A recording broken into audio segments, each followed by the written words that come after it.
In the endless Arctic tundra, where the wind never stops howling and the cold can kill a man in minutes, APUT KANGUQ trudges through knee-deep snow. The Inuit hunter has survived 43 winters in this unforgiving wilderness, but he's never seen anything like the strange glow emanating from beneath the ice.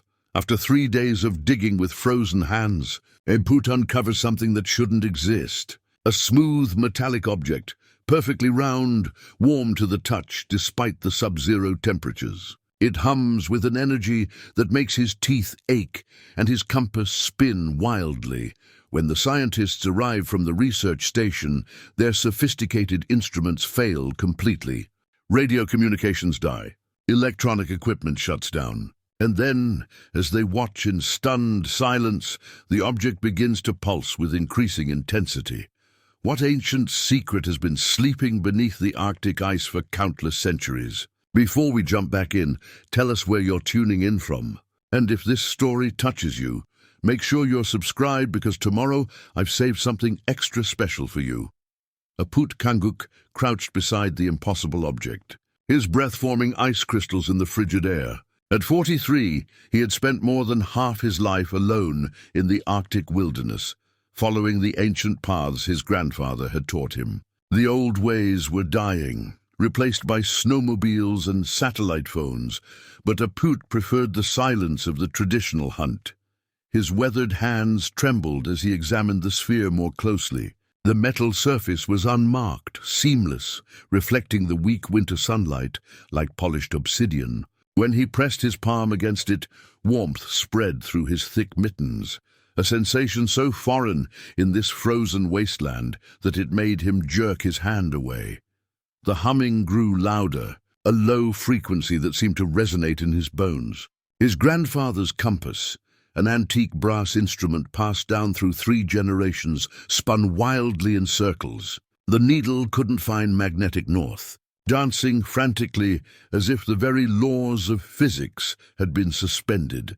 Memories flooded back of winter nights in his grandfather's cabin, listening to stories of the old times, tales of star people who visited the earth in the deep past, bringing knowledge and warnings. His grandfather would speak of strange lights in the sky, of objects that fell from the heavens, carrying messages for those wise enough to listen. The spirits of the sky do not reveal themselves lightly. APUT, his grandfather had said, weathered fingers tracing patterns in the lamplight. When they do, it means the world is about to change. APUT had dismissed these stories as folklore, the imaginative tales of elders trying to preserve cultural traditions in a modernizing world. But now, staring at this impossible sphere that defied every natural law he understood, those childhood stories seemed less like fantasy and more like prophecy. The nearest outpost was the Arctic Research Station, 40 kilometers to the south.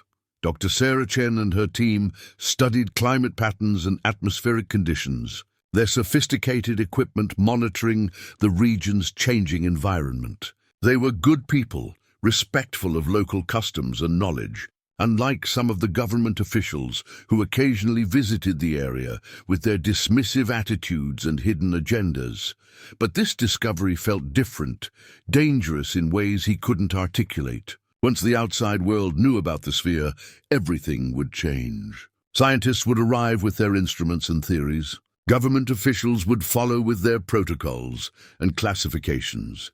The quiet life he had built in the wilderness would be shattered by questions he wasn't prepared to answer, yet he couldn't simply ignore what he had found. The sphere's energy was increasing, its influence spreading. His radio equipment had stopped working entirely when he approached within 50 meters. The aurora borealis flickered unnaturally during daylight hours, green and blue ribbons dancing across a sun-bright sky. Whatever this object was, it was waking up. APUT closed his eyes and listened to the wind, seeking guidance in the ancient way his grandfather had taught him. The Inuit believed that the land itself held wisdom, that those who knew how to listen could hear the earth's voice speaking through natural phenomena. The wind whispered of change, of visitors from distant places, of choices that would echo through generations. His grandfather's compass continued its frantic spinning, a mechanical prayer wheel seeking direction in a world where the old certainties no longer applied. Standing slowly, his knees protesting the cold and his 43 years, APUT made his decision. The sphere represented something beyond his understanding, but his grandfather's stories suggested that such discoveries came with responsibilities. The Star People, according to the old tales, chose their messengers carefully. He would contact Dr. Chen, but carefully, revealing only what was necessary. The scientist was trustworthy, but the institutions she represented were not. Government officials had been pressuring the research station for months, seeking justification for increased military presence in the region. This discovery would provide exactly the excuse they needed. As APUT prepared to leave, the sphere pulsed once, a brilliant flash that lit the snow-covered landscape like lightning. For just a moment, he thought he saw symbols flickering across its surface, geometric patterns that seemed almost familiar, as if he had seen them before in dreams or half-remembered stories. The compass needle suddenly stopped spinning, pointing not toward magnetic north, but directly at the sphere. Whatever force the object generated, it was growing stronger, establishing its own magnetic field that overrode the Earth's natural magnetism. APUT shouldered his pack and began the long trek toward the research station, leaving behind the most significant discovery in human history and carrying the weight of a choice that would change everything. Dr. Sarah Chen stared at the readings on her computer screen, convinced the instruments were malfunctioning. The atmospheric data from the past 72 hours showed electromagnetic anomalies that shouldn't exist in nature, temperature variations that defied meteorological models, aurora activity during peak daylight hours when solar conditions were completely stable. Her coffee had gone cold hours ago, but she barely noticed. 20 years of Arctic research had taught her to recognize when something fundamental was wrong with the environment, and every sensor in the station was screaming warnings she couldn't explain. The communication from APUT KANGUQ had arrived that morning via shortwave radio, crackling with static that made his message barely intelligible. The Inuit hunter rarely contacted the station unless he needed medical supplies or weather updates, so his urgent request for a meeting had immediately caught her attention. "Dr. Chen, there is something you need to see," his voice had said through the interference. "Something that your instruments cannot explain. Come to the coordinates I'm transmitting, but bring only your most trusted people." The coordinates placed the meeting site 40 kilometers northeast of the station, in the heart of the territory where APUT lived and hunted. Remote, isolated, far from any established research zones or government monitoring stations. Dr. Chen's team consisted of 6 researchers, but only 2 could be trusted completely.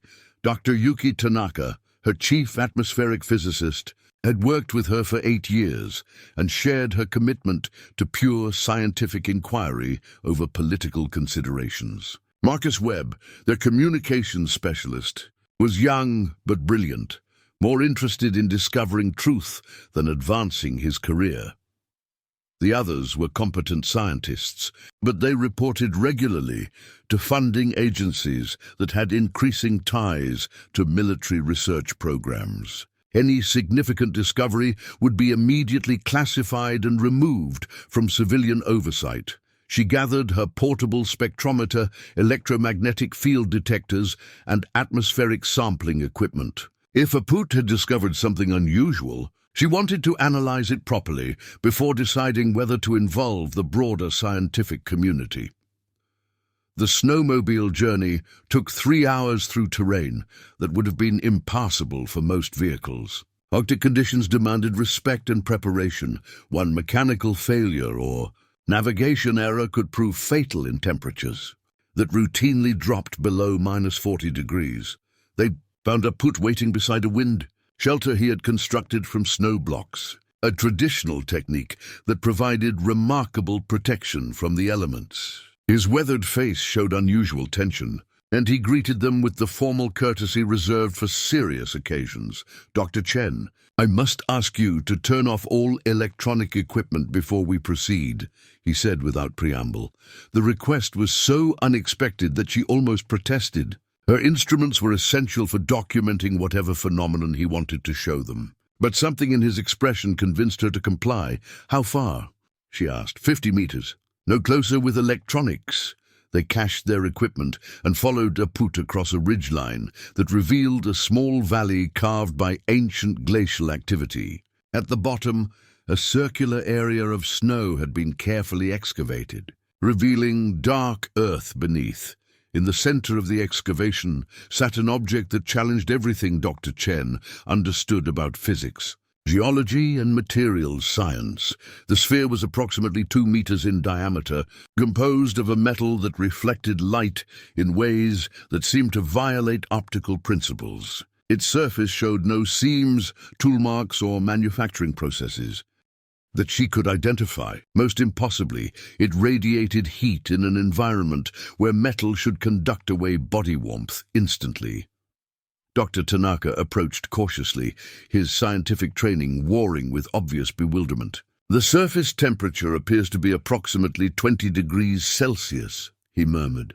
"In minus 30-degree ambient conditions, that requires an internal energy source generating at least—" He stopped, apparently unable to complete the calculation. Marcus pulled out his smartphone to document the discovery, then stared at the blank screen in confusion. "Dead battery?" he asked. "All electronics fail within 50 meters, APUT explained. "Compasses spin. Radios produce only static. Even mechanical watches stop keeping accurate time." Dr. Chen felt her scientific worldview reshaping itself around this impossible object. Her spectrometer would have provided crucial analytical data, but bringing it closer would apparently render it useless. They were reduced to direct observation and measurement techniques that hadn't been used in serious research for a century. "How long has it been here?" she asked. "I discovered it 3 days ago, but it could have been buried for decades or centuries. The energy output is increasing. Yesterday the effect range was 30 meters. Today it's 50. The implications struck her like Arctic wind. Whatever this object was, it was becoming more active, expanding its influence in ways that could affect the entire region's electronic infrastructure. "We need to contact the university immediately," Dr. Tanaka said. "No," Dr. Chen replied firmly. "We need to understand what we're dealing with before we involve anyone else."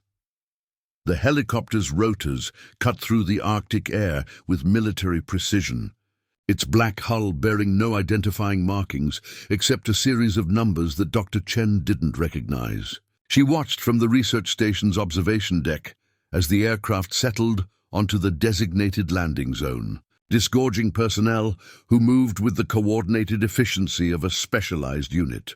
Colonel James Morrison emerged first, a man in his early 50s, whose bearing suggested decades of command experience in situations that required both tactical thinking and political discretion. His Arctic gear was government issue, but higher quality than standard military equipment, suggesting access to specialized resources. Behind him came Dr. Elena Vasquez, an archaeologist whose reputation preceded her into the scientific community.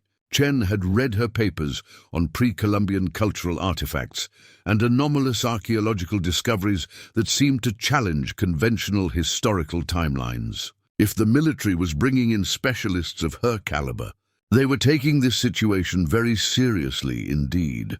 The third member of their team was Dr. Yuki Tanaka's former colleague from MIT, Dr. David Park, a theoretical physicist whose security clearance had removed him from public academia 5 years earlier. His presence suggested that government agencies had been tracking similar phenomena for longer than anyone realized. Morrison approached the station with purposeful strides, his expression revealing nothing about his intentions or the scope of his authority.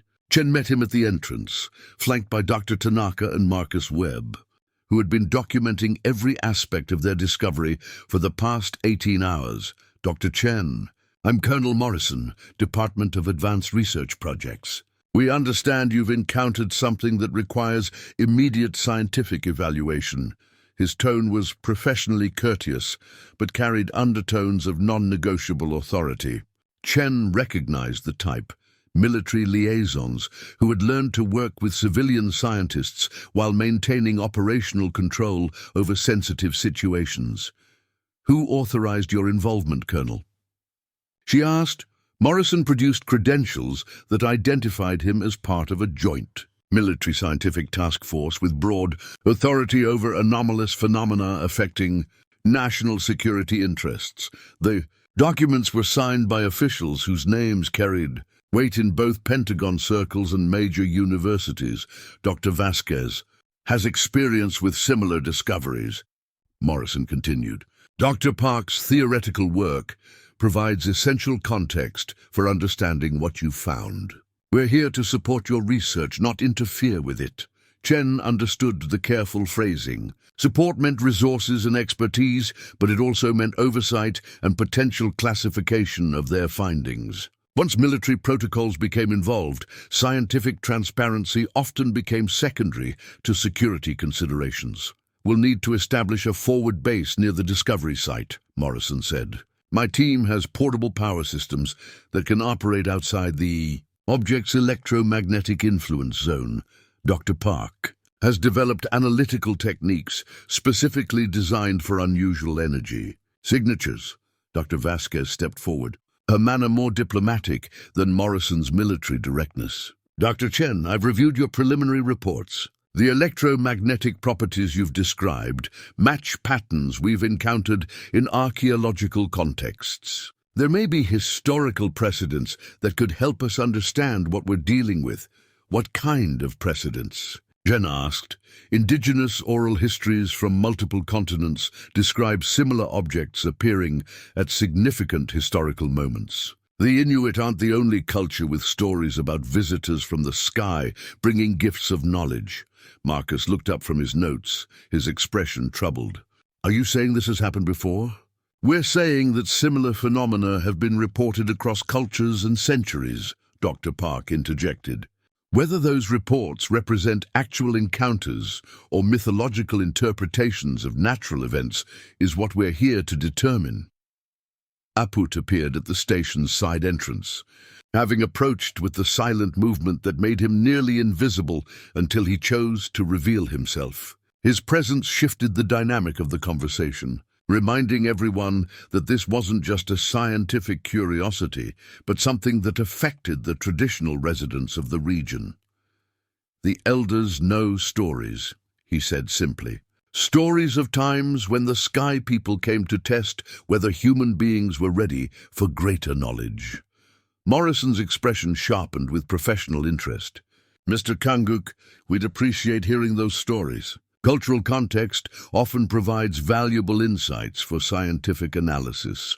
"Some stories are not for outsiders," APUT replied, "but some stories must be told when the time comes. My grandfather said I would know when that time arrived." Chen realized that their small discovery had expanded into something much larger, involving resources and expertise that suggested government preparation for exactly this type of situation. The question was whether that preparation represented scientific readiness or something more concerning. "How long do we have before this becomes a classified operation?" she asked Morrison directly. "That depends entirely on what we discover, Dr. Chen, and how quickly we discover it." The forward base camp resembled a military field hospital more than a scientific research station. Prefabricated structures surrounded the excavation site at precisely measured distances, their placement determined by the expanding electromagnetic field that rendered conventional equipment useless within 50 meters of the sphere. Dr. Park worked frantically at a bank of custom-built instruments, devices that looked like they belonged in a science fiction film rather than a legitimate research operation. His resonance detector, constructed from components that he claimed were theoretically impossible but practically necessary, registered energy patterns that defied every known law of physics. "The harmonic frequencies are increasing exponentially," he announced to the assembled team. Whatever power source drives this object, it's building towards something significant. Chen studied the readings on Park's screens, noting patterns that suggested deliberate modulation rather than random energy emission. The electromagnetic pulses followed mathematical sequences that implied intelligent design, as if the sphere was communicating in a language composed of pure energy. Morrison established communication protocols with his superiors, but even military radio equipment functioned unreliably within 100 meters of the sphere. His encrypted transmissions were filled with static and interference that made detailed reporting impossible. "Washington wants hourly updates," he told Chen privately. "They're particularly interested in any indication that the object poses a threat to regional security." "Threat?" Chen asked. "It's an archaeological artifact, not a weapon. An archaeological artifact that's actively affecting electronic systems across a 100-meter radius and growing stronger every hour," Morrison replied. "From a military perspective, that constitutes a potential threat until proven otherwise." Dr. Vasquez had established her own workspace, surrounded by reference materials that documented similar phenomena from around the world. Ancient texts, oral histories, and archaeological reports that suggested a pattern of contact spanning millennia. The Mayan calendar includes references to sky visitors arriving at specific astronomical intervals, she explained to APUT, who listened with the focused attention of someone hearing familiar themes expressed in academic language. Aboriginal Australian Dreamtime stories describe rainbow serpents that fell from the sky, carrying messages from the ancestors. "My grandfather spoke of the Star Walker," APUT replied, "a being who traveled between worlds, leaving gifts for those who were ready to receive them, but also warnings for those who would use such gifts wrongly." Marcus had jury-rigged a mechanical recording system using spring-driven cameras and analog instruments that functioned despite the electromagnetic interference. His documentation showed the sphere's surface patterns changing over time, geometric designs that appeared and disappeared like slow-motion lightning. "The symbols are definitely artificial," he reported. "They follow design principles that suggest mathematical relationships, possibly a form of written communication." Dr. Tanaka's atmospheric measurements revealed that the sphere was affecting weather patterns across the entire region. Temperature variations created microclimates that shouldn't exist in Arctic conditions, while pressure changes triggered aurora activity during daylight hours. "The ionosphere is responding to energy emissions from the object," he explained. "We're seeing atmospheric effects similar to major solar storms, but originating from a terrestrial source." Chen realized they were witnessing the activation of technology that operated on principles beyond current scientific understanding. The sphere wasn't just an artifact, it was a machine, awakening after an unknown period of dormancy. As evening approached, the sphere's luminosity increased dramatically. Light pulsed beneath its surface like a slow heartbeat, growing brighter with each cycle. The electromagnetic field expanded another 10 meters, forcing the team to relocate sensitive equipment further from the excavation site. "Energy output has tripled in the past 6 hours, Park announced. "At this rate of increase, we're looking at a significant event within the next 24 hours. Morrison's expression darkened with professional concern. "What kind of event?" "Unknown. The power levels we're measuring exceed anything in our experience. This could be a communication attempt, a defensive response, or," Park hesitated, "or something we don't have terminology to describe." APUT stood at the edge of the electromagnetic zone, his weathered face illuminated by the sphere's growing radiance. The wind had died completely, creating an unnatural stillness that made every sound seem amplified and significant. "It's calling to them," he said quietly. "Calling to who?" Chen asked. "The ones who sent it. The Star Walker is telling them that someone has found their gift." The implications of APUT's words settled over the camp like Arctic fog. If the sphere was indeed a communication device, its activation might be signaling an intelligence that had placed it here for purposes none of them could yet comprehend. As if responding to their discussion, the sphere pulsed once with brilliant intensity, sending electromagnetic waves rippling across the tundra like stones thrown into still water. Dr. Vasquez carefully unwrapped the carved ivory piece that APUT had retrieved from his grandfather's belongings, her trained eyes immediately recognizing the significance of what she was examining. The intricate carving depicted scenes that matched descriptions from her research into anomalous archaeological discoveries across multiple continents. "This is extraordinary," she murmured, turning the artifact under the portable lighting system. "The craftsmanship suggests it's at least 2 centuries old, possibly older. But the imagery, the carved figures showed humanoid beings emerging from spherical objects that had descended from the sky. Around them, traditional Inuit hunters knelt in positions that suggested reverence rather than fear. The level of detail was remarkable. The spheres bore geometric patterns identical to those now appearing on the object they had discovered. APUT watched her examination with the patient attention of someone who had grown up respecting both ancient wisdom and modern scholarship. "My grandfather carved this when he was a young man, but he copied designs from older ivory pieces that had been in our family for many generations. The oral histories that accompany these images," Vasquez continued, "do they include specific information about the visitors?" "The Star Walker comes when the world needs guidance," APUT replied. "Sometimes to share knowledge, sometimes to test whether people are ready for greater understanding. The stories say that gifts are left behind, but only for those who approach with respect rather than greed."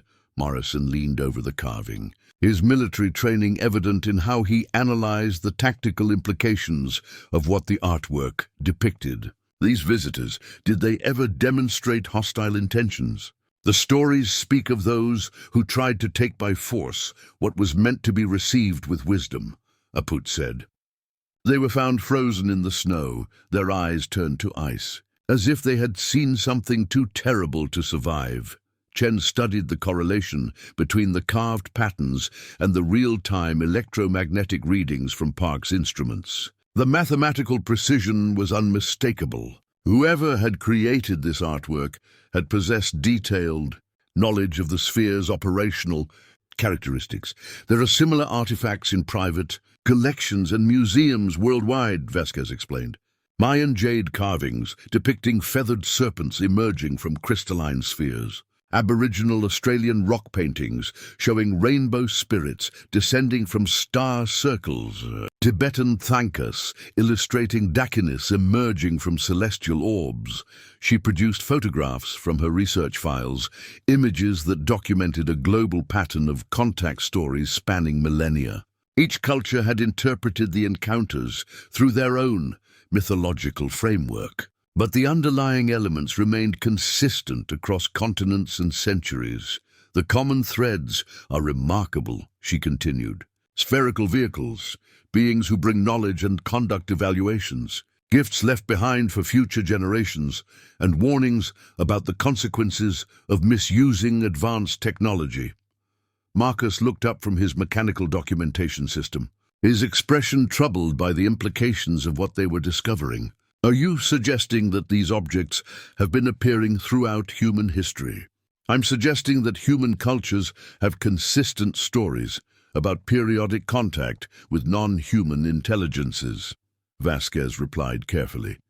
"Whether those stories represent actual encounters or symbolic interpretations of natural phenomena is what we're here to determine." Dr. Park's resonance detector suddenly registered a dramatic spike in energy output from the sphere. The harmonic frequencies had shifted into patterns that suggested response to external stimuli, as if the object was reacting to their proximity and conversation. "The patterns are becoming more complex," he announced. "It's almost as if the device is listening to us, adjusting its emissions based on our activities." APUT nodded with the satisfaction of someone whose traditional knowledge was being validated by modern instruments. The stories say that the Starwalker's gifts respond to the intentions of those who find them. Pure scientific curiosity receives one response. Military aggression receives another. Morrison's radio crackled with incoming transmission from his superiors, the static-filled communication barely intelligible through the electromagnetic interference. What Chen could understand suggested that similar phenomena were being reported from other locations worldwide, creating a pattern that had triggered high-level government attention. "How many other sites are showing activity?" she asked Morrison. "That information is classified above your clearance level," he replied automatically, then seemed to reconsider. "But I can tell you that your discovery isn't an isolated incident." The sphere pulsed again, more brightly than before, and for a moment Chen thought she saw reflection of the carved ivory patterns playing across its surface. The connection between ancient stories and current reality was becoming impossible to dismiss as coincidence.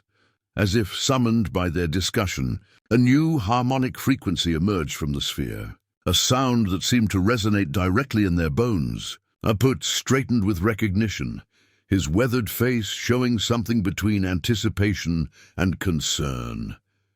"It's beginning," he said simply.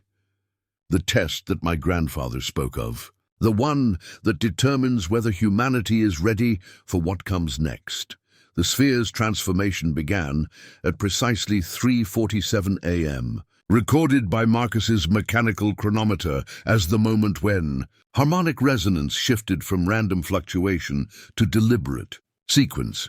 Dr. Park's pulse monitor registered energy output, increasing by geometric progression, each measurement doubling the previous reading in intervals that followed prime number mathematics. Chen jerked awake in her thermal sleeping bag as the entire camp was bathed in pulsing blue-white light. The illumination penetrated the fabric walls of their shelters, casting moving shadows that danced like aurora borealis brought down to earth level. She emerged to find the rest of the team already gathering around Park's instruments, their faces lit by readings that defied every scientific principle they understood. "Energy output has increased by a factor of 16 in the past 20 minutes, Park announced, his voice tight with excitement and concern. "The electromagnetic field is expanding at a rate of approximately 2 meters per minute. At this progression, it will encompass our entire base camp within the hour." Morrison spoke rapidly into his radio, attempting to relay developments to his superiors despite static that made coherent communication nearly impossible. The interference pattern suggested that the sphere's influence was affecting satellite communications across the Arctic region, creating a dead zone that expanded with each pulse of energy. Dr. Tanaka's atmospheric instruments registered impossible readings. Temperature fluctuations created microclimates where tropical warmth existed within meters of Arctic cold. Pressure variations triggered localized weather patterns that included snow, rain, and fog occurring simultaneously in different areas around the excavation site. The ionosphere is responding as if we're experiencing a solar storm of unprecedented magnitude, Tanaka reported. But the energy source is terrestrial, originating from a 2-meter sphere that shouldn't be capable of affecting atmospheric conditions on this scale. APUT stood at the edge of the electromagnetic boundary, his weathered face turned toward the sky, where aurora borealis painted impossible colors across star-filled darkness. The traditional Inuit understanding of natural phenomena told him that such displays during winter months with stable solar activity meant the barrier between worlds was thinning. "The Starwalker is opening the path," he said quietly, "preparing the way for those who sent the gift to return." Vasquez documented everything with mechanical cameras. Her archaeological training, recognizing that they were witnessing an event that would redefine human understanding of contact with non-human intelligence. The patterns of light playing across the sphere's surface corresponded exactly to designs found in ancient artifacts worldwide, suggesting that previous generations had witnessed similar activations. The mathematical sequences are incredibly sophisticated, Park continued, his instruments struggling to process data that exceeded their design parameters. Prime numbers, Fibonacci progressions, geometric relationships that indicate artificial intelligence of extraordinary capability. The sphere itself had begun to change physically. Its perfectly smooth surface developed faceted areas that reflected light in complex patterns. Geometric designs appeared and disappeared like writing composed of pure energy, each symbol lasting exactly 7.2 seconds before being replaced by the next in sequence.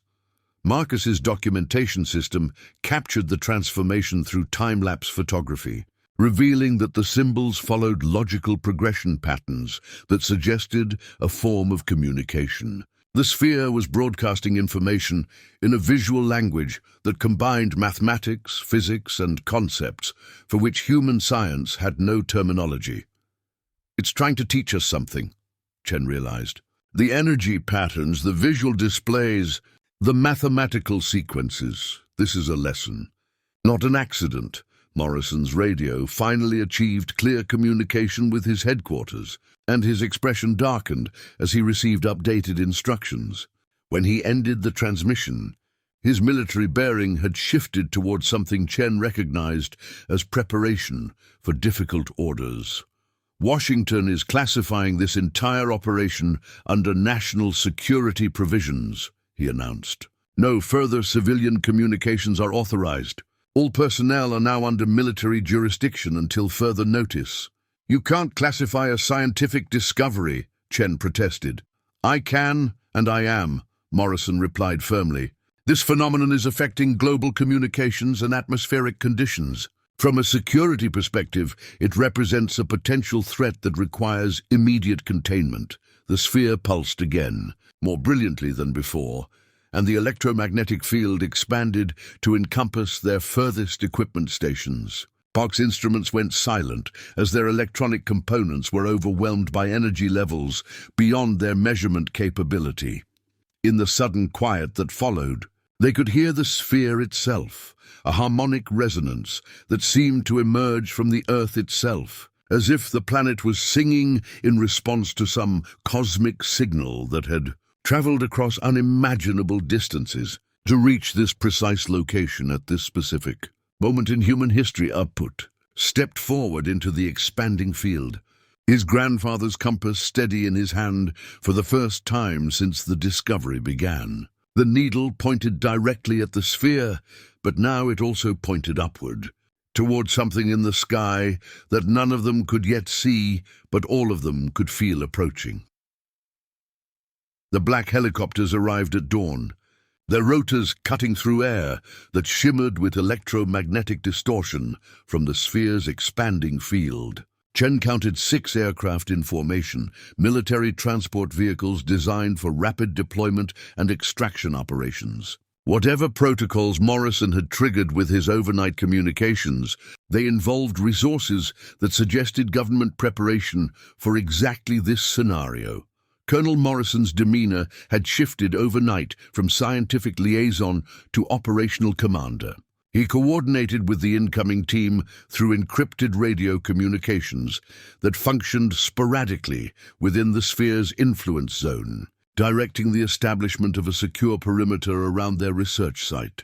Dr. Chen, you and your team are being transferred to a secure facility for debriefing, Morrison announced as armed personnel disembarked from the helicopters. This site is now under military jurisdiction.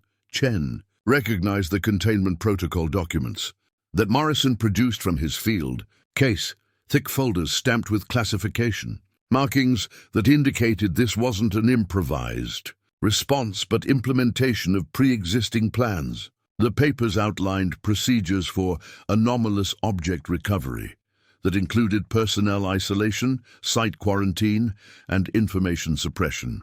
You've been planning for this, she realized. Your government has protocols for discovering Objects like the sphere, the Department of Advanced Research Projects maintains contingency plans for various scenarios that could affect national security, Morrison replied carefully. This situation falls within established parameters. Dr. Vasquez gathered her archaeological documentation, but military personnel intercepted her materials before she could secure them. Decades of research into anomalous historical artifacts disappeared into evidence containers that would likely never be seen by civilian researchers. Again, those are irreplaceable cultural documents, she protested. They're now classified materials relevant to ongoing national security operations, Morrison responded. You'll receive appropriate compensation for any research materials that cannot be returned. APUT watched the military takeover with the resignation of someone whose ancestors had witnessed similar government appropriations of indigenous lands and cultural resources. He made no attempt to resist or protest, but Chen noticed him carefully concealing certain items beneath his Arctic clothing. What about him? She asked Morrison. APUT discovered the sphere. He has rights to this site. Mr. KANGUQ will be relocated to temporary housing while we determine the security implications of his knowledge. His cooperation will be appropriately acknowledged. The euphemistic language couldn't disguise what was happening. APUT was being detained indefinitely to prevent him from sharing information about the discovery with anyone outside government control. His traditional life in the wilderness would be suspended until officials decided whether his release posed security risks. Dr. Parks. Instruments were being dismantled by technicians who handled the specialized equipment with familiarity that suggested previous experience with similar devices. Jen realized that Park's theoretical work had been practical application of technology developed for situations exactly like this one. How long have you known? She asked Park directly. Known what? He replied, but his evasiveness confirmed her suspicions. How long has the government been tracking objects like this one? Park glanced toward Morrison, apparently seeking permission to respond honestly. When the colonel nodded slightly, Park's expression shifted from scientific colleague to government operative. 47 years, he said quietly. Since the Roswell incident in 1947, we've been developing detection networks and response protocols for non-terrestrial artifacts. This is the 12th confirmed object we've recovered. The revelation struck Chen like Arctic wind. Decades of scientific research had proceeded without knowledge that government agencies were systematically concealing evidence of contact with non-human intelligence. Every textbook, every theory, every assumption about humanity's place in the universe had been shaped by deliberately incomplete information. The other objects, she managed. What happened to them? Classified, Morrison interjected. Dr. Chen, you'll have opportunities to contribute to ongoing research within appropriate security frameworks. Your expertise is valuable to our operations. Chen understood the offer and the threat it contained. Cooperation would mean access to discoveries that could revolutionize human understanding of the universe. Resistance would mean professional exile and possible detention to prevent security breaches. The sphere pulsed again, its energy output triggering atmospheric disturbances that made the helicopter engines sputter. Whatever intelligence controlled the object was responding to the military presence with increasing agitation, as if it recognized the difference between scientific curiosity and aggressive appropriation. APUT stepped forward, speaking for the first time since the military personnel had arrived. The stories warn of this, he said to Morrison.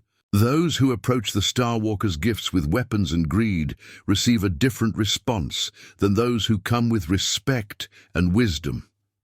As if responding to his words, the sphere's electromagnetic field expanded suddenly, encompassing the entire military perimeter and rendering all electronic equipment useless.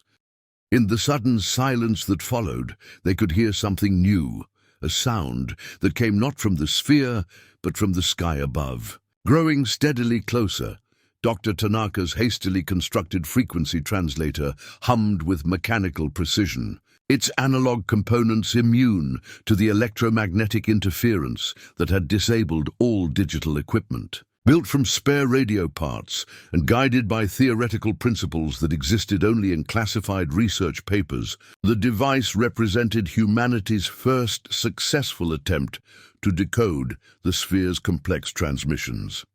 The signal structure is incredibly sophisticated, Tanaka reported, adjusting mechanical dials that controlled the translation matrix. It's not random energy emission. This is deliberate communication using mathematical relationships as a universal language. Chen leaned over the primitive-looking apparatus, watching as mechanical counters and analog displays converted the sphere's electromagnetic pulses into recognizable patterns. Numbers scrolled across mechanical readouts, revealing sequences that followed prime number progressions, geometric relationships, and astronomical coordinates with precision that exceeded human measurement capabilities. "These coordinates," she murmured, consulting star charts that Park had retrieved from his equipment before the military confiscation. "They correspond to stellar positions that won't be visible from Earth for another 6 months. Morrison studied the translated data with the focused attention of someone whose training included intelligence, analysis, and pattern recognition. Despite his military role in containing the situation, he couldn't ignore the implications of what they were discovering.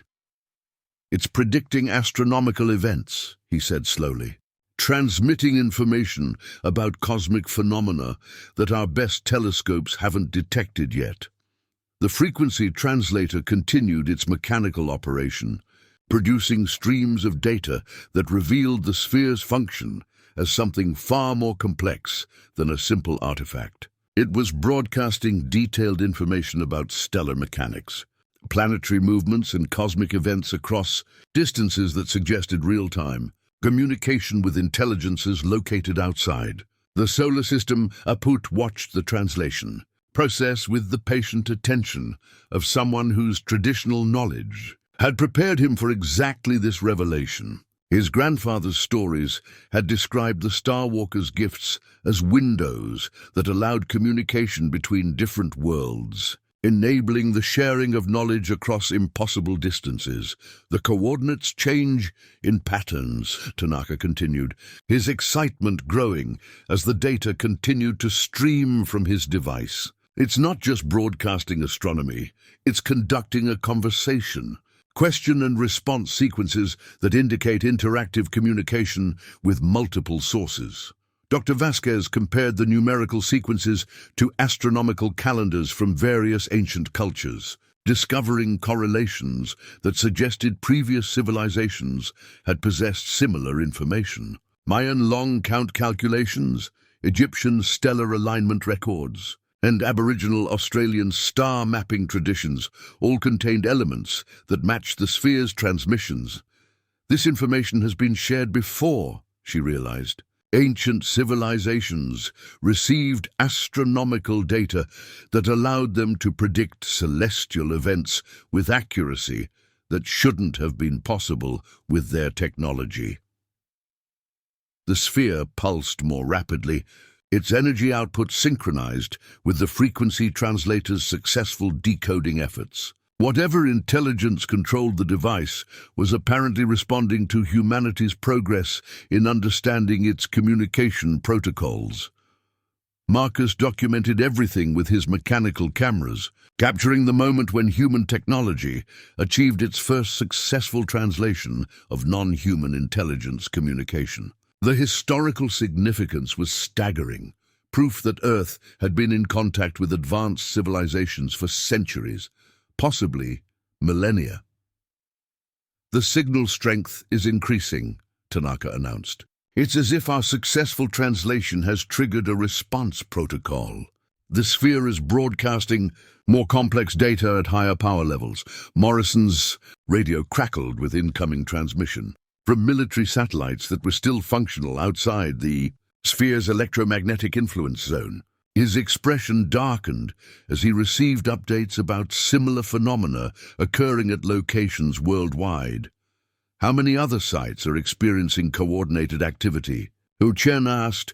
17 confirmed locations across 6 continents, Morrison replied reluctantly, all showing synchronized energy increases that began when your translation device achieved successful decoding.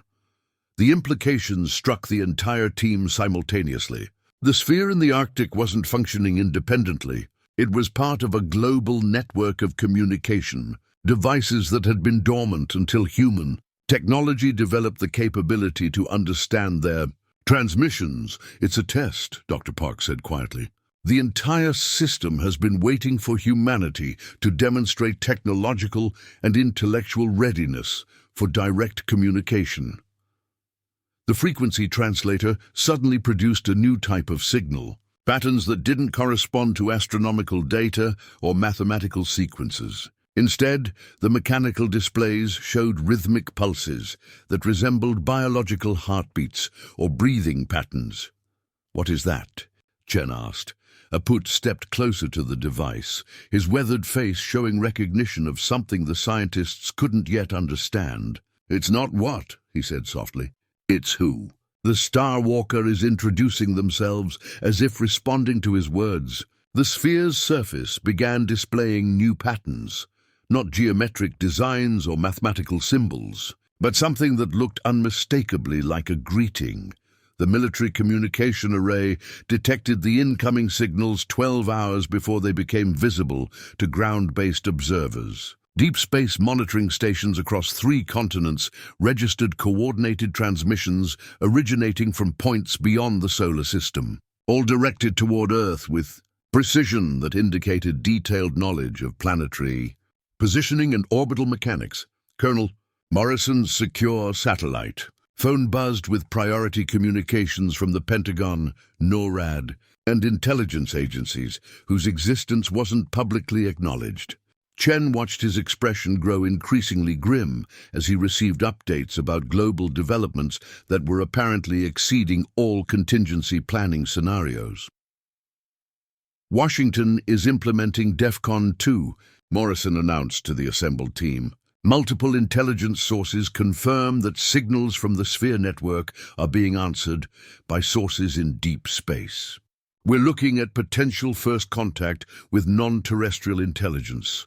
Dr. Park's instruments, those few that remained functional outside the Sphere's electromagnetic field, registered energy signatures that matched theoretical models for advanced propulsion systems. Whatever was responding to Earth's awakened communication, network possessed technology that operated on principles beyond current human understanding. The responding signals show Doppler shift patterns indicating rapid acceleration toward our solar system, Park reported. If these readings are accurate, we're looking at vehicles traveling at significant percentages of light speed. Chen felt the weight of historical significance settling over their remote Arctic camp. Humanity's first confirmed contact with alien intelligence was unfolding in real time, and she was witnessing it from ground zero of the discovery that had triggered the entire sequence of events. APUT stood apart from the scientific equipment, his attention focused on changes in natural phenomena that instruments couldn't measure. The aurora borealis had shifted from its usual green and blue colors to deep purples and golds that he had never seen in 43 years of Arctic observation. "The sky is preparing to welcome visitors," he said quietly. "The spirits of air and light are making space for those who travel between stars." Morrison's radio communications with higher authorities became increasingly tense as military leaders struggled to develop response protocols for situations that had existed only in theoretical planning documents. The Pentagon was apparently debating whether to treat the approaching signals as diplomatic contact or potential invasion. "Are there weapons protocols?" Chen asked Morrison directly. "There are contingency plans for various scenarios," he replied carefully. "But nothing in our experience has prepared us for coordinated global contact events of this magnitude." Dr. Vasquez consulted her archaeological research, searching for historical precedents that might provide guidance for humanity's response to deliberate alien contact. Ancient texts and oral traditions from multiple cultures suggested that previous encounters had ranged from beneficial knowledge exchanged to cautionary warnings about human behavior. The common thread in contact stories is evaluation, she explained. Advanced civilizations assess whether emerging species are ready for inclusion in larger cosmic communities. The criteria seem to focus on environmental stewardship, social cooperation, and peaceful conflict resolution. And if we fail the evaluation, Marcus asked, the stories are unclear about consequences, Vasquez admitted. But they suggest that contact is withdrawn and doesn't resume until civilizations demonstrate greater maturity. The sphere's activity increased dramatically as the incoming signals grew stronger. Its surface displayed complex patterns that resembled navigation charts, showing stellar positions and trajectory calculations that suggested the responding intelligence was providing guidance for approaching vehicles. Morrison's satellite phone rang with the distinctive tone reserved for communications from the highest levels of government. Chen could hear only his side of the conversation, but his responses suggested that decisions were being made that would affect not just their Arctic research site, but humanity's entire relationship with the cosmos. Understood, sir. All civilian personnel will be relocated to secure facilities immediately. No, sir, we haven't established communication protocols yet. Yes, sir, I understand the security implications. When Morrison ended the call, his expression had shifted from military liaison to crisis management mode. Ladies and gentlemen, we're implementing full containment protocols. All research personnel are being transferred to classified facilities for indefinite debriefing. You're arresting us, Chen said. I'm protecting you, Morrison replied. And protecting national security interests during an unprecedented situation that requires careful management. APUT stepped forward, speaking with the quiet authority of someone whose traditional role included serving as intermediary between different worlds. Colonel Morrison, the stories of my people warn that those who greet the Starwalker with weapons and fear receive different treatment than those who approach with respect and wisdom. As if responding to his words, the sphere pulsed with brilliant intensity, and the communication array suddenly registered multiple new signals, not from deep space, but from 17 other locations on Earth, where similar objects were apparently coordinating their response to humanity's first contact protocols. The sound from the sky grew louder, no longer theoretical data on instruments, but audible evidence that something vast was approaching. Earth with technology that made human aerospace capabilities seem primitive by comparison. APUT vanished into the Arctic wilderness with the silent efficiency that had kept his ancestors alive in the world's harshest environment for thousands of years. One moment he was standing beside the military perimeter, and the next he had melted into the landscape like snow returning to winter wind. His survival kit contained tools that military technology couldn't match for wilderness operations: seal skin, clothing that provided better insulation than synthetic materials, bone needles for emergency repairs, and most importantly, traditional knowledge that allowed him to read weather patterns, ice conditions, and animal behavior with accuracy that exceeded meteorological instruments. The military pursuit began within minutes of discovering his absence.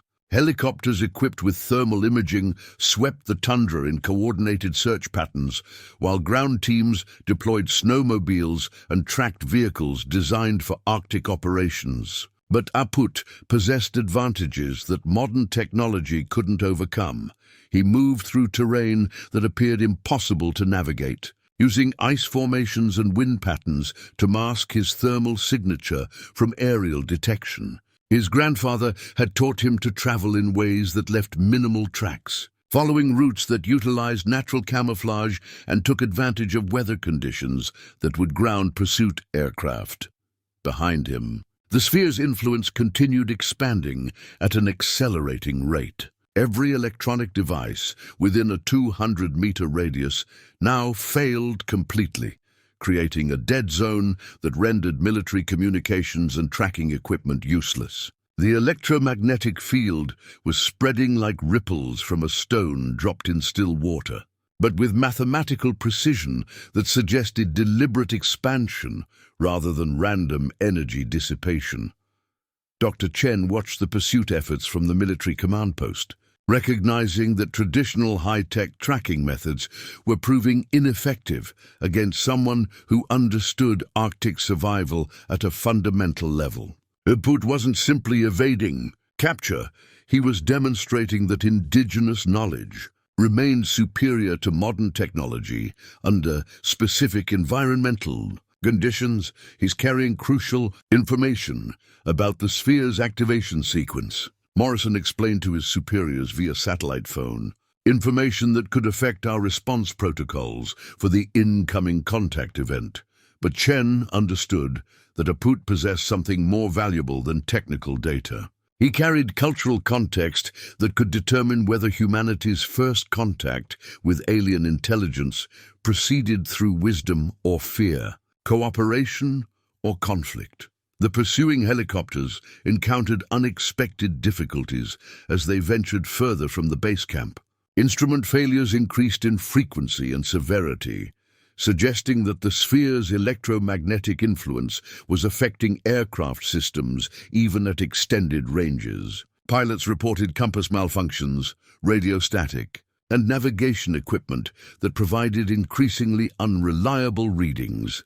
APUT traveled through landscapes that existed between the mapped and unmapped, following traditional routes that didn't appear on military charts or satellite imagery. His grandfather had shown him hidden valleys carved by ancient glaciers, ice caves that provided shelter from storms, and natural landmarks that served as navigation points for travelers who understood how to read the land itself. As evening approached, he established shelter in a formation of wind-carved rocks that provided protection from both weather and thermal detection. The traditional snow house construction took less than an hour, using techniques that created insulation properties superior to modern camping equipment while remaining virtually invisible from aerial observation. The aurora borealis painted the sky with colors that APUT had never seen before, deep purples and golds that seemed to pulse in rhythm with something vast approaching from beyond the atmosphere. His grandfather's stories spoke of times when the sky itself changed color to welcome visitors from distant stars. From his concealed position, APUT could see the military base camp glowing with artificial lights that created a stark contrast against the natural luminescence emanating from the sphere. The object's radiance had increased throughout the day, transforming from subtle glow to brilliant beacon that could be seen for kilometers across the tundra. His traditional radio, a simple crystal set that operated without complex electronics, picked up fragments of communication from around the world. Despite heavy static, he could hear reports of similar phenomena occurring at 17 other locations, coordinated awakening events that suggested a global network of communication. Devices had been dormant until humanity achieved the technological capability to activate them. The approaching sound from the sky had become constant now, a harmonic resonance that seemed to emerge from the aurora itself. Whatever intelligence was responding to Earth's inadvertent activation of the alien communication network was drawing closer with each passing hour.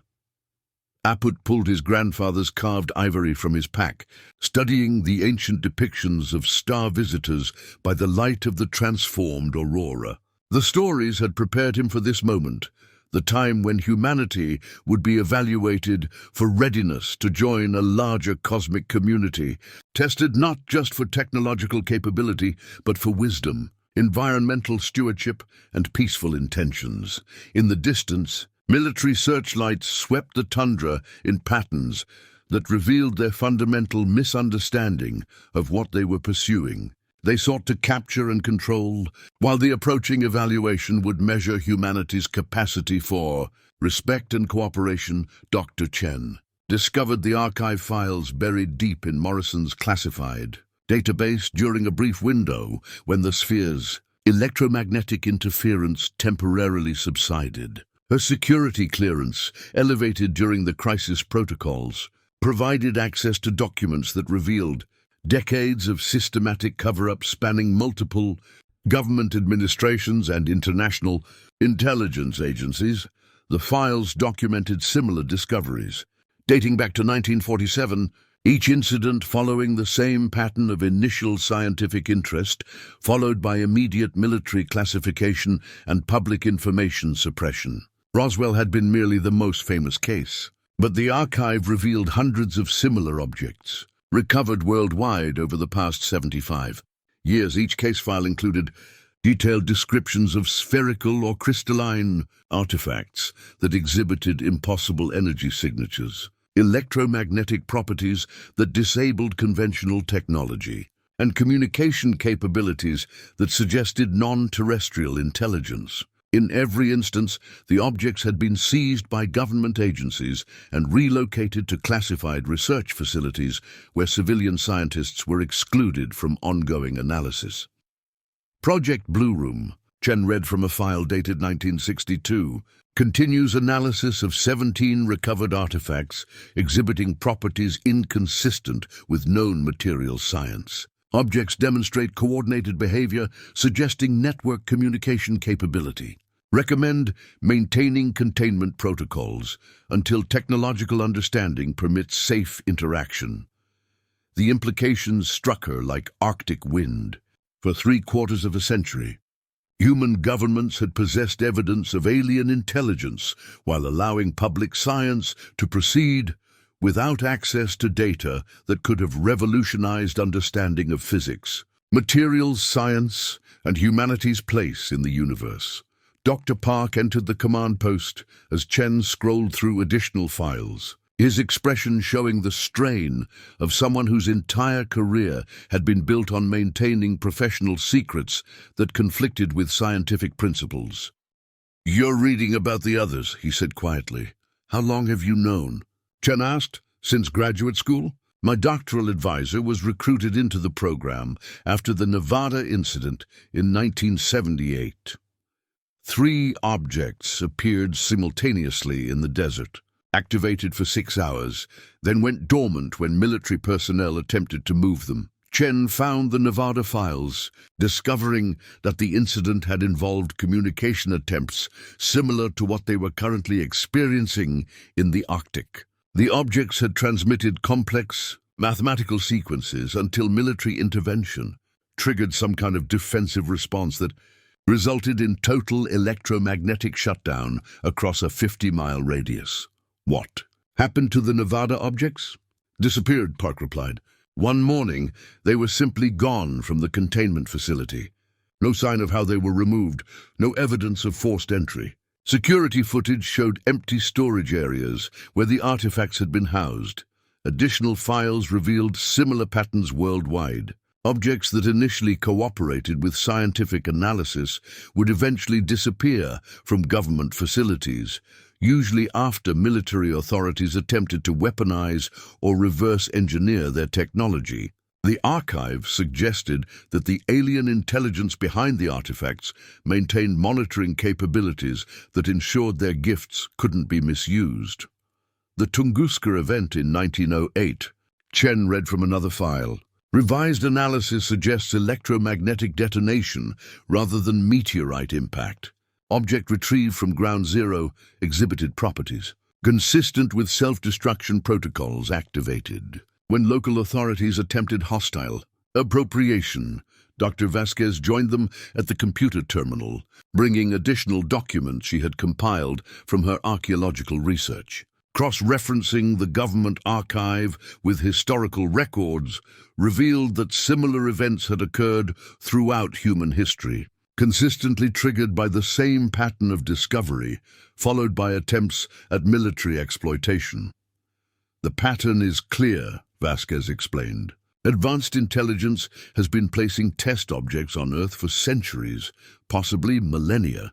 Each time human civilizations discover them, they face the same evaluation criteria: approach with wisdom and respect, or attempt appropriation through force. And the consequences of failing the test? Chen asked. The objects disappear, contact is withdrawn, and human civilization continues developing in isolation until the next evaluation period. Morrison entered the command post as they discussed the implications of the archive files, his expression showing awareness that his authority over the situation was becoming increasingly theoretical. The sphere's expanding electromagnetic field had disabled most military communication equipment, while incoming signals from space suggested that external forces were taking control of the contact sequence. The Pentagon is ordering immediate evacuation of all personnel, he announced. Whatever's approaching from space is beyond our capability to manage or contain. Chen understood that humanity's response to the Arctic discovery was following the same pattern documented in decades of previous failures. Fear-based military reaction was triggering defensive protocols that would result in contact withdrawal and continued isolation from galactic civilization. There's another way, she said to Morrison. According to these files, objects respond differently to scientific cooperation than to military appropriation. We could change the pattern. My orders are non-negotiable, Morrison replied, but his tone suggested personal conflict with directives he was required to implement. The archive files had revealed humanity's long history of failed contact attempts, but they had also documented the criteria for success that APUT's traditional knowledge had preserved across generations of oral tradition. The global positioning matrix activated at 2347, Universal Coordinated Time. 17 objects worldwide beginning synchronized operations that transformed Earth's electromagnetic environment within minutes. Satellite communications networks experienced cascading failures as each sphere established its own field of influence, creating dead zones that expanded until they merged into a planetary grid of altered space-time. Dr. Chen monitored the coordinated activation through Morrison's remaining functional equipment, watching as seismic stations, atmospheric monitoring networks, and deep space telescopes around the world registered simultaneous anomalies. The Arctic sphere wasn't functioning independently. It served as the primary communication hub for a network that had been dormant beneath human civilization for unknown centuries. Yellowstone, Antarctica, the Sahara, the Himalayas, she read from incoming reports. Objects are manifesting at 17 locations that correspond to major geological features and traditional sacred sites of indigenous cultures worldwide. The pattern wasn't random. Each activation site corresponded to places that Earth's original inhabitants had recognized as spiritually significant. Locations where traditional knowledge had preserved stories of star visitors and cosmic connections across thousands of years of oral tradition. Morrison's satellite phone managed one final communication with the Pentagon before electromagnetic interference rendered it permanently useless. His expression during the brief conversation suggested that government authorities were discovering the limitations of military technology when confronted with forces that operated according to principles beyond current human understanding. Washington has lost contact with 14 international capitals, he reported. Global communications infrastructure is experiencing systematic failure as the electromagnetic fields expand and interconnect. Dr. Park's theoretical models had predicted exactly this scenario, a coordinated activation that would establish communication capabilities between the objects while simultaneously disabling human technology that might interfere with the contact protocol. The alien intelligence was ensuring that first contact would proceed according to their parameters rather than human government preferences. The fields are merging, Park announced. studying readings from his few remaining analog instruments. Within 6 hours, we'll have a single global electromagnetic environment that renders all digital technology inoperative. Indigenous communities worldwide were reporting phenomena that their traditional knowledge had prepared them to understand. Inuit elders in Greenland, Aboriginal leaders in Australia, Maasai shamans in Kenya, and Native American tribal councils across North America were receiving similar guidance from their ancestral stories about times when sky visitors would return to evaluate human readiness for cosmic citizenship. APUT's radio picked up fragments of these reports during brief moments when atmospheric conditions allowed long-range communication. Traditional cultures that had maintained their connection to ancient wisdom were serving as humanity's primary source of guidance for navigating the contact event. While modern governments struggled with situations their protocols had never anticipated, the Aborigines call it the dream time return, Chen heard through the static.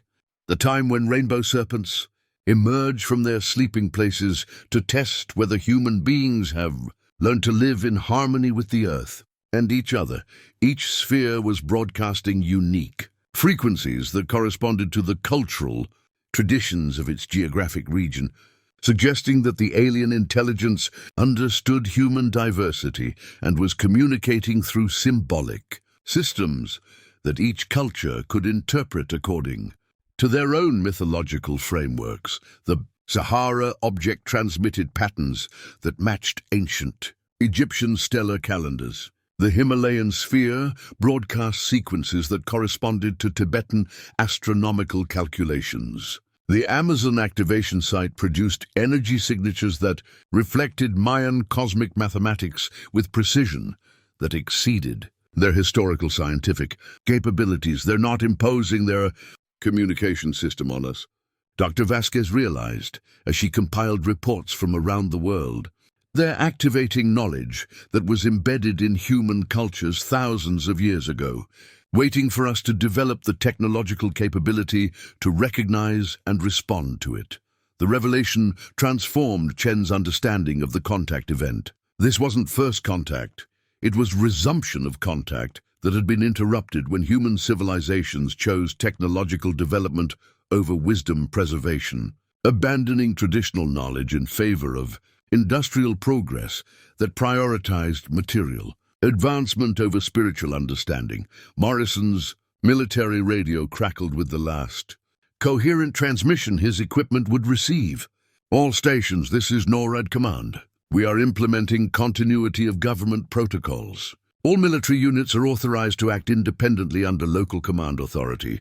Good luck. The message indicated that central government coordination had become impossible as electromagnetic interference disabled the technological infrastructure that modern civilization required for large-scale organization. Humanity was being returned to local decision-making and traditional knowledge systems, just as the most important choice in species history required collective wisdom rather than technological capability.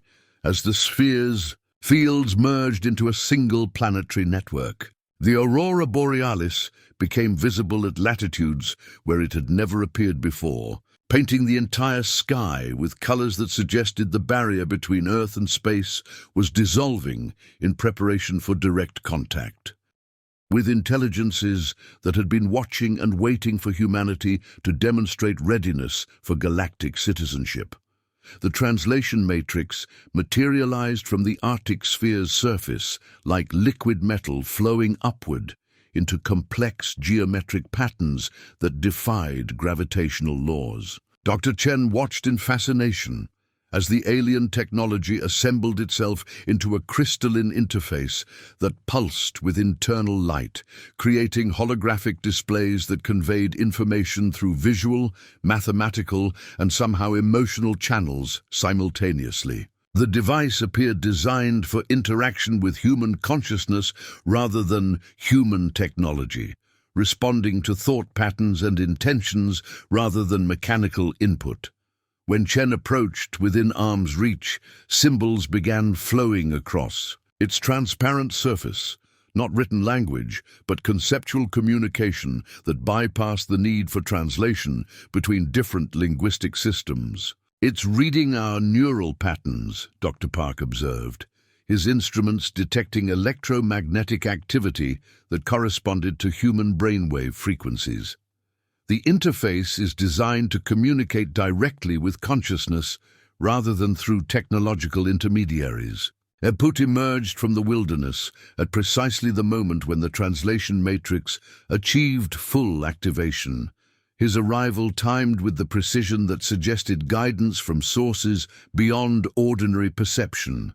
His weathered face showed no surprise at finding alien technology functioning where human equipment had failed, as if such manifestations were natural consequences of approaching cosmic contact with appropriate respect. "The Star Walker is ready to speak," he said simply. When APUT placed his hands on the crystalline interface, the holographic displays shifted into patterns that Chen recognized from his grandfather's carved ivory artifacts. The alien intelligence was acknowledging the continuity between ancient contact traditions and current technological capabilities, honoring the cultural framework that had preserved essential knowledge across generations. Images flowed through the translation matrix. Not photographs, but direct transmission of concepts and experiences that conveyed information more efficiently than any human communication system. Chen found herself understanding complex astronomical data, historical timelines spanning millions of years, and philosophical principles that expanded her comprehension of intelligence, consciousness, and cosmic civilization. The alien presence identified itself not as a single entity, but as a collective intelligence representing hundreds of species that had achieved technological and spiritual development sufficient for membership in what they termed the galactic confluence. Earth had been under observation for approximately 12,000 years, since human civilization had demonstrated agriculture, permanent settlements, and the social cooperation necessary for complex cultural development. "Your species has reached the evaluation threshold," the intelligence communicated through direct conceptual transmission. Technological capability to affect planetary environments and discover other worlds, combined with social organization capable of global coordination. These achievements trigger assessment protocols for potential inclusion in cosmic community. Dr. Vasquez understood that humanity was experiencing something analogous to a cosmic graduation examination, being evaluated for readiness to join a community of advanced civilizations that spanned the galaxy. The criteria weren't primarily technological but focused on wisdom, environmental stewardship, social cooperation, and peaceful conflict resolution. "What are the specific evaluation standards?" Chen asked through the interface. Images flowed through the translation matrix, showing planetary civilizations that had achieved balance between technological capability and environmental sustainability. Societies that had resolved internal conflicts through cooperation rather than domination, and species that approached cosmic contact with curiosity and respect rather than fear and aggression. The contrasting images were equally instructive. Civilizations that had developed advanced technology while destroying their planetary environments, societies that had achieved space travel while maintaining warfare and oppression, and species that had responded to cosmic contact with attempts at military exploitation rather than peaceful cooperation. "Your evaluation began when you achieved nuclear capability," the intelligence explained. "Technology sufficient to destroy your planetary civilization triggered monitoring protocols to assess whether your species would choose wisdom or destruction when confronted with ultimate power." Morrison listened to the communication through the translation matrix, his military training apparent in how he analyzed the strategic implications of what they were learning. "What happens if we fail the evaluation?" "Contact is withdrawn," came the response. "Your species continues developing in isolation until you demonstrate greater maturity," This process has occurred previously in your history, approximately 2,500 years ago, when your civilizations achieved metallurgy and mathematics but chose warfare over cooperation. The revelation explained the gap between ancient wisdom traditions that preserved memories of star visitors and modern technological development that had proceeded without cosmic contact. Humanity had failed previous evaluations, requiring additional centuries of cultural evolution before becoming eligible for reassessment. The current evaluation focuses on three primary criteria, the intelligence continued: environmental stewardship of your planetary home, social cooperation that transcends tribal and national divisions, and peaceful response to cosmic contact opportunities. Chen realized that humanity's response to discovering the Arctic sphere was serving as a real-time demonstration of their species' readiness for cosmic citizenship, testing whether they would approach alien intelligence with wisdom or attempt to weaponize technologies they didn't understand.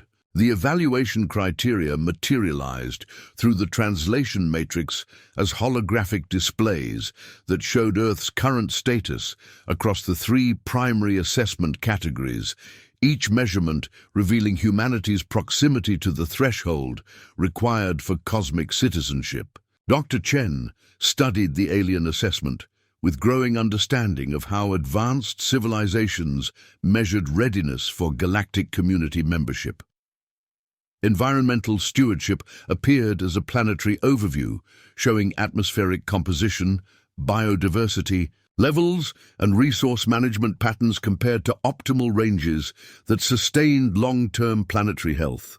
Earth's measurements fell within acceptable parameters for atmospheric stability, but showed concerning trends in biodiversity loss and resource depletion that suggested approaching critical thresholds. Your species demonstrates technological capability to monitor and modify planetary systems, the alien intelligence communicated through direct conceptual transmission. But current trajectory indicates potential ecosystem collapse within 2 centuries, unless fundamental changes in environmental relationship occur. Social cooperation measurements revealed humanity's progress toward transcending tribal and national divisions that characterized early stages of planetary civilization development. The assessment showed positive trends in global communication, international cooperation, and cultural exchange, but noted persistent patterns of warfare, economic exploitation, and social inequality that limited collective decision-making capability. Technological advancement without corresponding social evolution creates species that achieve space travel while maintaining destructive internal conflicts, the intelligence explained. Such civilizations pose risks to themselves and other worlds they encounter. The peaceful response criterion focused specifically on humanity's reaction to discovering the Arctic sphere and establishing contact with alien intelligence. The assessment showed real-time analysis of government protocols, military deployment, decisions, and civilian responses to the contact event. Your species demonstrates significant variation in contact responses, the intelligence observed. Some individuals and cultures approach cosmic contact with curiosity and respect, while others respond with fear and attempts at military appropriation. Morrison listened to the evaluation with growing awareness that his own role in the contact sequence was being assessed as evidence of humanity's collective readiness for cosmic citizenship. His military protocols represented exactly the kind of fear-based response that alien civilizations used to measure species maturity. What would constitute passing the evaluation? He asked through the translation matrix. Images flowed through the interface, showing civilizations that had successfully transitioned from planetary to cosmic citizenship. Common characteristics: included environmental policies that maintained long-term ecological stability, social systems that prioritized collective welfare over individual accumulation, and contact protocols that approached alien intelligence through diplomatic, rather than military frameworks. Successful evaluation requires demonstration of species-wide commitment to principles that sustain multi-planetary civilization, the intelligence explained. Environmental responsibility, social cooperation, peaceful conflict resolution, and respectful approach to cosmic contact opportunities. APUT placed his weathered hands on the translation matrix, and the holographic displays shifted to show indigenous cultures worldwide whose traditional knowledge had preserved exactly the principles that advanced civilizations required for cosmic citizenship: environmental stewardship based on seven-generation thinking, social cooperation that prioritized community welfare, and spiritual traditions that recognized interconnection between Earth and cosmic intelligence. "The original people know the old ways," he said to the assembled team, "ways that your modern civilization abandoned in favor of technology without wisdom." Dr. Vasquez recognized that indigenous cultures had maintained the cultural and spiritual foundation necessary for cosmic citizenship, while modern technological civilization had developed capabilities without corresponding wisdom traditions. The gap between technological advancement and spiritual maturity represented humanity's primary obstacle to passing the evaluation. "Can the assessment criteria be modified?" Chen asked. "Can humanity receive additional time to develop the necessary maturity?" "Evaluation criteria reflect universal principles required for sustainable cosmic civilization," the intelligence replied. "These principles cannot be modified without compromising the stability of galactic community. However, evaluation timelines can be extended if species demonstrate genuine commitment to necessary development." The alien assessment revealed that humanity stood at a critical decision point. Their technological capabilities had reached the threshold that triggered cosmic evaluation, but their social and spiritual development lagged behind requirements for cosmic citizenship. The species faced a choice between embracing wisdom traditions that could guide them toward cosmic maturity or continuing technological advancement without corresponding spiritual development. Your military response to contact discovery demonstrates the fear-based approach that characterizes civilizations not ready for cosmic citizenship, the intelligence explained to Morrison. However, presence of individuals like Mr. KANGUQ who maintain traditional wisdom indicates potential for species growth.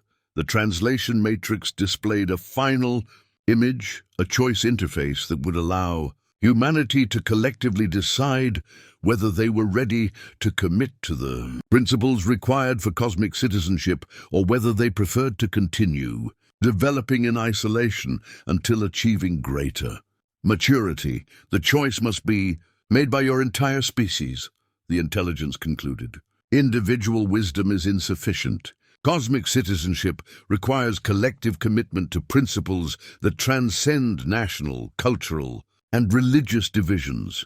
The choice interface manifested as 17 crystalline terminals that appeared simultaneously at each sphere location worldwide, their alien technology somehow enabling direct democratic participation by every human being, regardless of geographic location or technological access. The device transcended traditional communication barriers, creating a global referendum system that operated through consciousness rather than conventional voting mechanisms.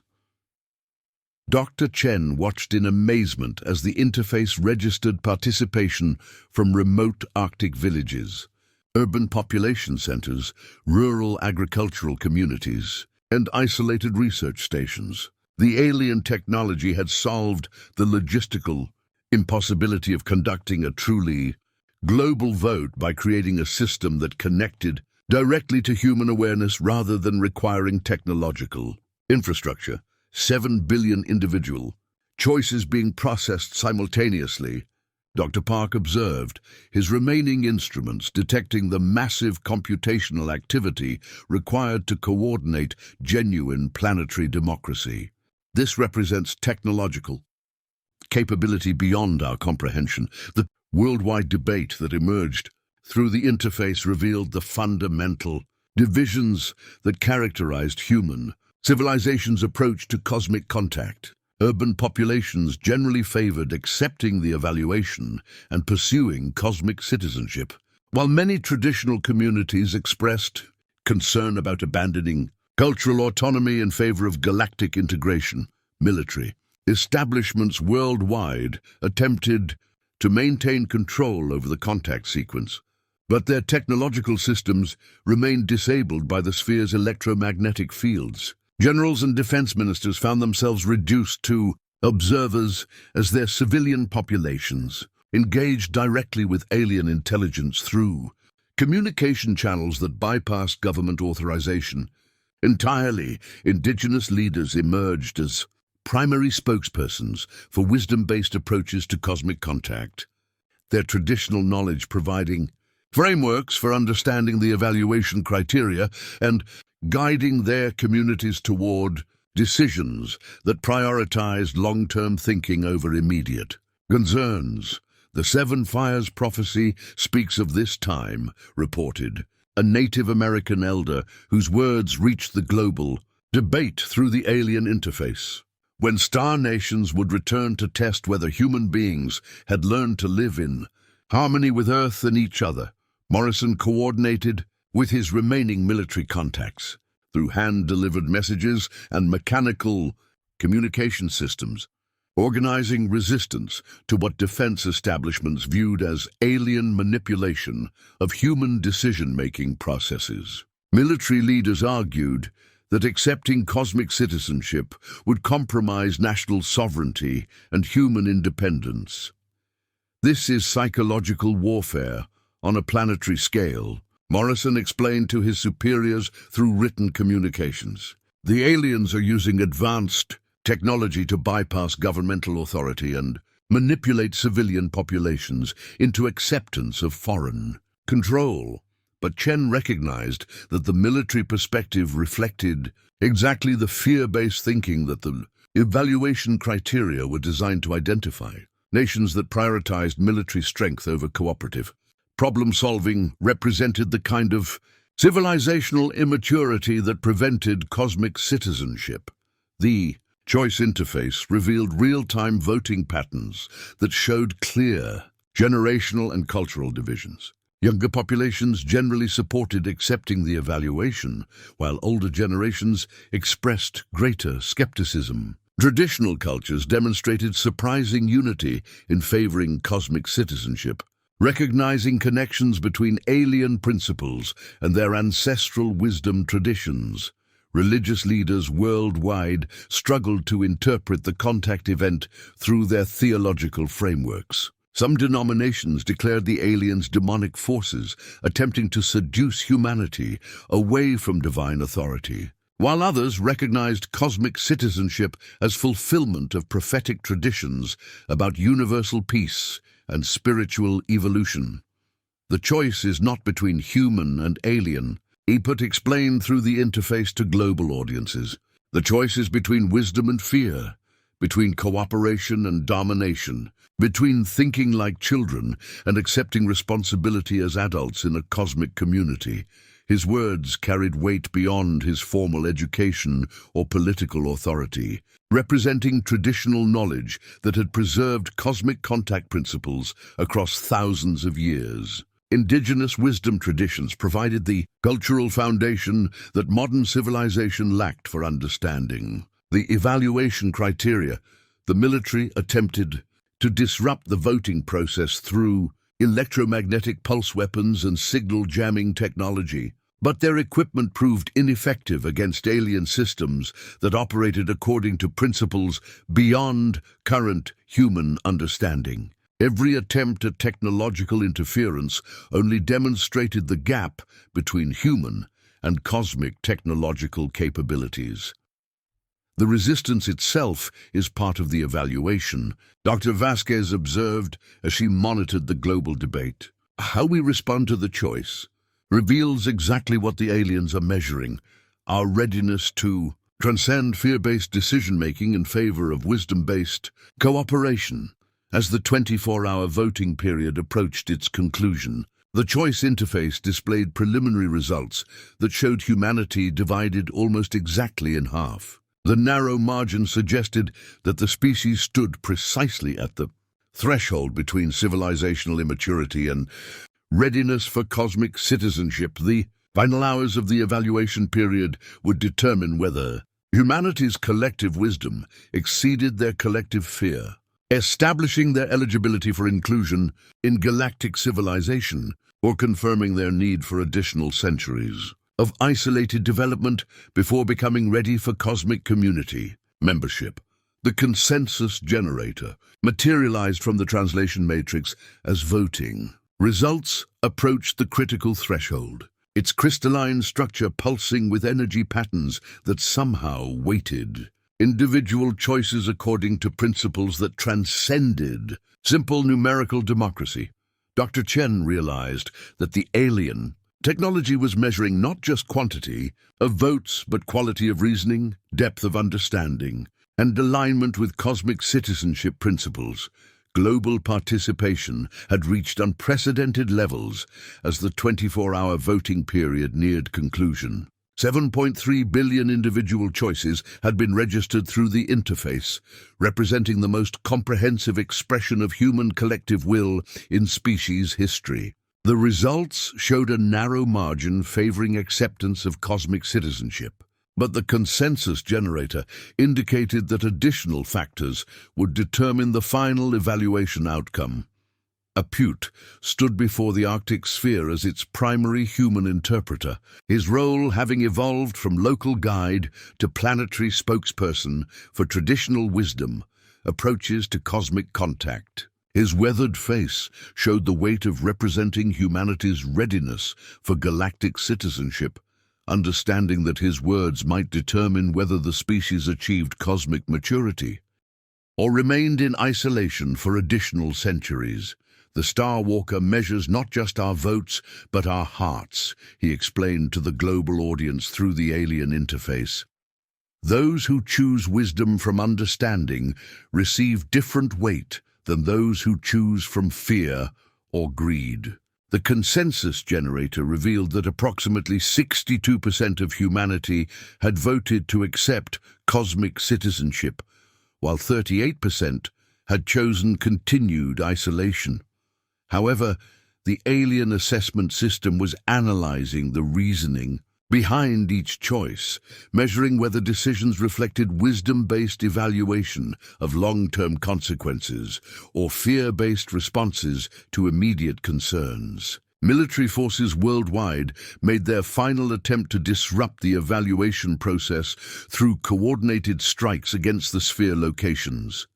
Tactical nuclear weapons, electromagnetic pulse devices, and kinetic bombardment systems targeted the alien artifacts in desperate efforts to prevent what defense establishments viewed as surrender of human independence to foreign control. Colonel Morrison led the Arctic assault personally, coordinating with strike teams at other sphere locations through mechanical communication systems that functioned despite electromagnetic interference. His soldiers approached the excavation site with weapons designed to neutralize alien technology that conventional military doctrine couldn't accommodate. "This is our last chance to maintain human sovereignty," Morrison announced through radio communications. "Once these aliens establish permanent presence, humanity becomes a client species in someone else's galactic empire." But as military forces approached the sphere locations, the object's defensive protocols activated for the first time since their discovery. Energy barriers materialized around each site, creating shields that rendered all weapons ineffective while demonstrating technological capabilities that exceeded human military capacity by orders of magnitude. The attempted military intervention triggered exactly the kind of fear-based response that cosmic citizenship evaluation criteria were designed to identify. Rather than engaging with alien intelligence through diplomatic channels, humanity's defense establishments had chosen aggression and attempted destruction of contact opportunities. Dr. Chen watched the military assault fail completely as soldiers found their weapons disabled and their equipment rendered non-functional within the sphere's protective fields. The aliens had anticipated exactly this response, designing their evaluation system to account for civilizations that responded to cosmic contact through military rather than diplomatic frameworks. The resistance demonstrates precisely what we've been measuring. The alien intelligence communicated through the translation matrix. Species' readiness to transcend fear-based decision-making and embrace cooperative approaches to cosmic challenges. The consensus generator processed the military intervention as additional data relevant to humanity's evaluation, weighing aggressive responses against peaceful engagement to determine overall species maturity. The attempted destruction of contact opportunities represented the kind of civilizational immaturity that prevented cosmic citizenship. APUT stepped forward into the energy barrier surrounding the Arctic sphere, his approach guided by traditional knowledge that recognized appropriate protocols for interacting with star visitors. His grandfather's stories had prepared him for exactly this moment, the time when humanity's choice between wisdom and fear would determine their cosmic future.